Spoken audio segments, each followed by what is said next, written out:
he's working tonight.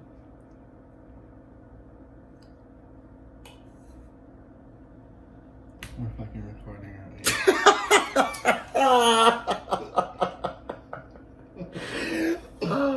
I'm so happy that that's how this week's episode is going to start. Talking about your house smelling like bacon when you have a day appointment come over. Welcome to another episode of Black Tea with Matt and Michael. I'm Matt. And I'm Michael. And this is the smell of bacon in the air because he just cooked bacon for us. I'm so sorry you guys had to hear any of that. This week's episode of Black Tea, we will be discussing a serious topic. A topic that we should always be discussing and we should discuss from now until the end of time. And that is the topic of HIV and STIs. And dating and how it affects everyone. So let's just get right down to it. I'm going to ask you a question straight up because I know that the next question that I'm going to ask you, I already know the answer to. Have you ever not dated someone or not hooked up with someone because they were HIV positive? I can honestly say no. Now, if I were to ask myself the same question with self, yes. Have you ever not hooked up with someone or dated someone because they were HIV positive? Yes. Ignorance, correct?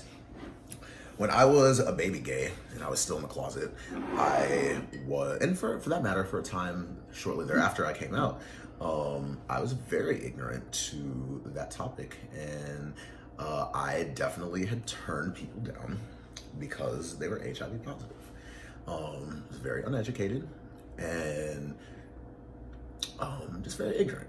Since then, I have never dated anyone who was HIV positive, to my knowledge. However, I have definitely hooked up with people who had HIV, and I'm HIV negative. Now, some of you might be watching this and might be ignorant to the discussion and the topic at hand. And this is why this discussion needs to be had.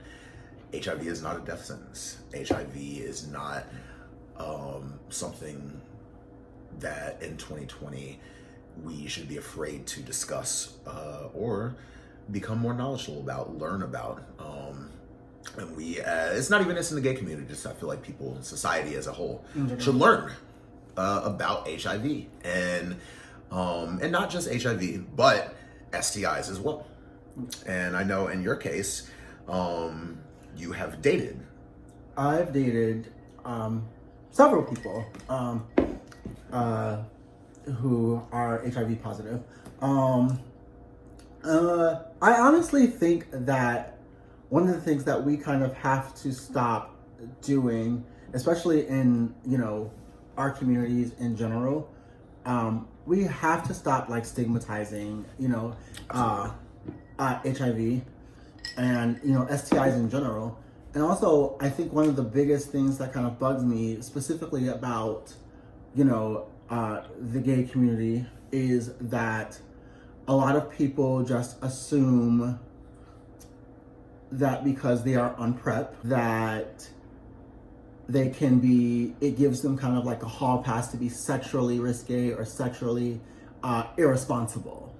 And Which is not true. Which is not true at all. Truvada does not eliminate gonorrhea, chlamydia, syphilis, any of that. Everyone has been on Grindr at some point, or Scruff, or Jacked, or Growler, Adam for Adam, whatever your cup of tea is, whatever is your brand, and someone has either asked you, or you have asked someone, "Are you clean?" And again, ignorance.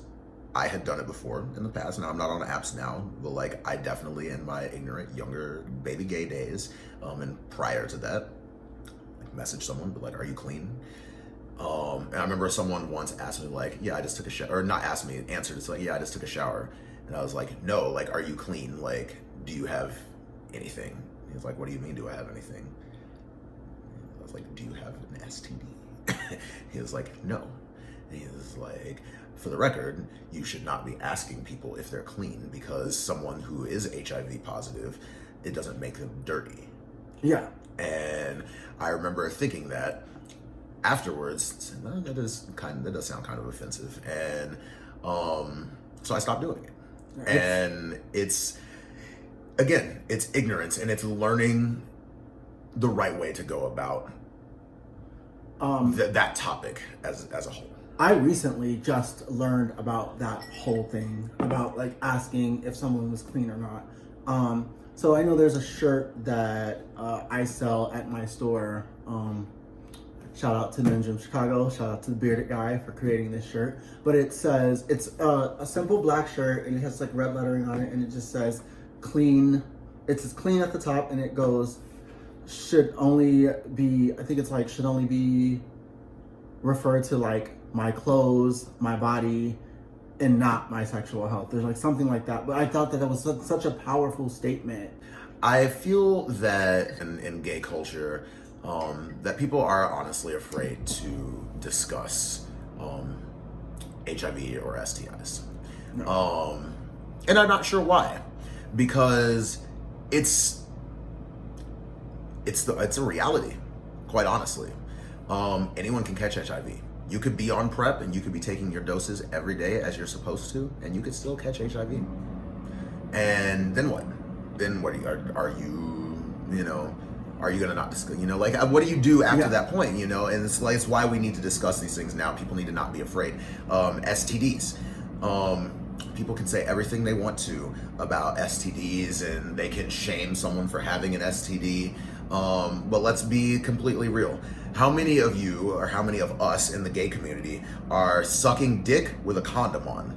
Because I know for a fact that it's not many. I can tell you how many times, I can use one hand and tell you how many times I have sucked a dick with a condom on. You want to know how many times it was? Don't worry, I'll wait. 0. Does that make me dirty? I don't think so. No. That just means that I like to suck a dick and actually feel the skin on my tongue. However, if I catch an STD from sucking dick, then that is on me. Correct? Right. That is on me. And I should not be ashamed or afraid to discuss the fact that I did this, and it's cause and effect. Because I did this, this is what has happened. You get tested regularly. I will not be afraid. I'm an honest, open book. When I caught my first STD, I've only had 2 ever. I don't care. You can say whatever you want to, but the fact of the matter is, I'm a grown-ass man who has made choices, and those choices have consequences or whatever, because I did something happened. So, I caught an STD. I had chlamydia. Sorry, I burped. Okay, Wendy Williams. How you doing? How you doing, Wendy? So, actually, because we're doing Wendy Williams, I faint just, It's terrible.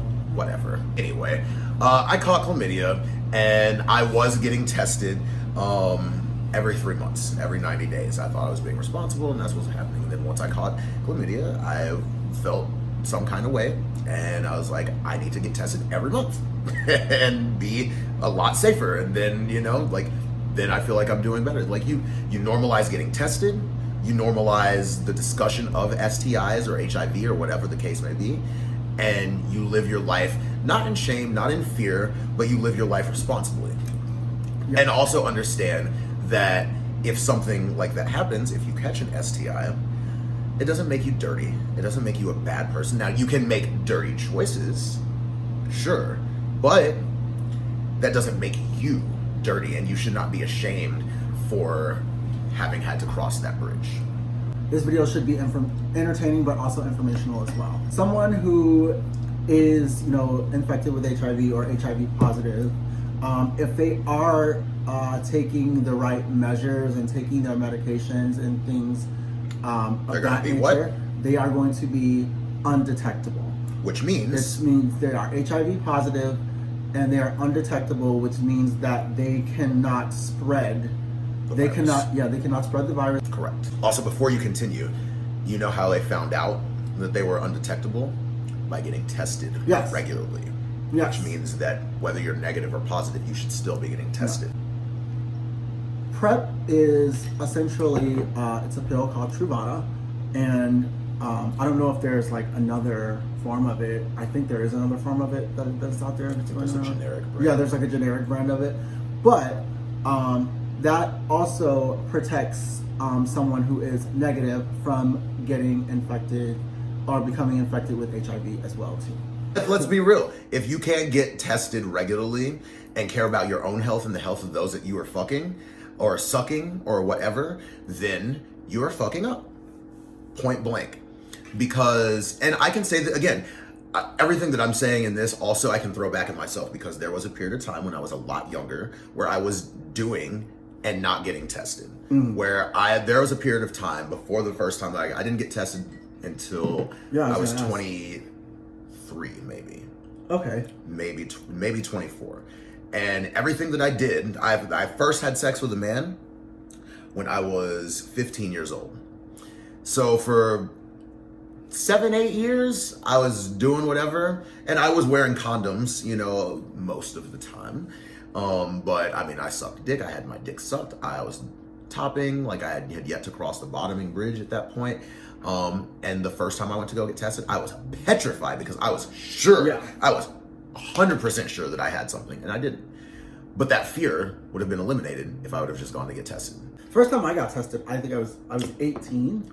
I was 18 years old, and I actually got tested because I had heard through rumors and through the grapevine that the person that I was seeing was fucking other people at the time. And I just wanted to go get myself checked out. But I remember just being fucking terrified, not knowing what to do, not knowing like how to talk to my parents about it, like not knowing like what insurance I didn't know anything at that time. I was still a kid. And there's nothing wrong with that, that's the thing. But as an adult, and if you're watching this, chances are you're an adult.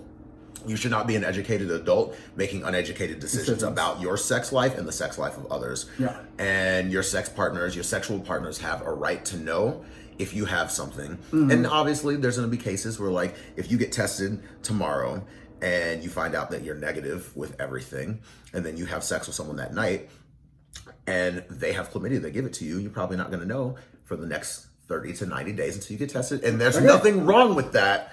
Again, choices, but you need to know so that you can be aware moving forward.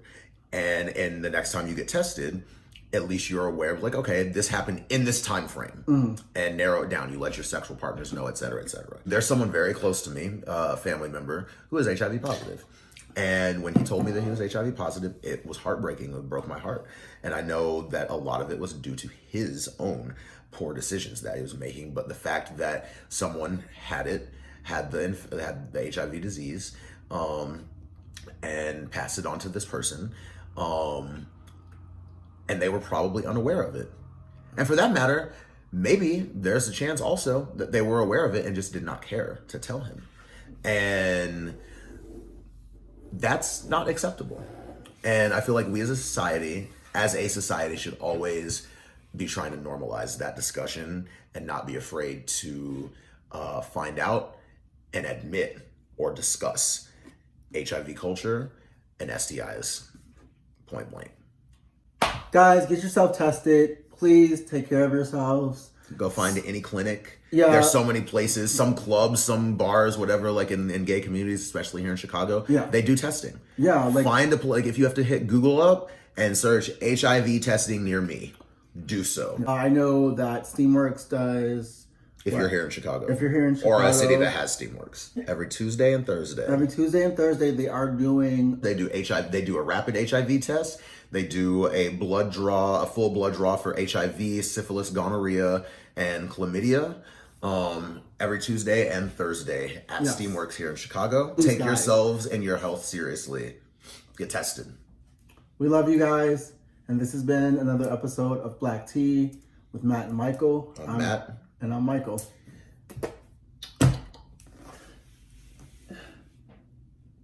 I can't reach.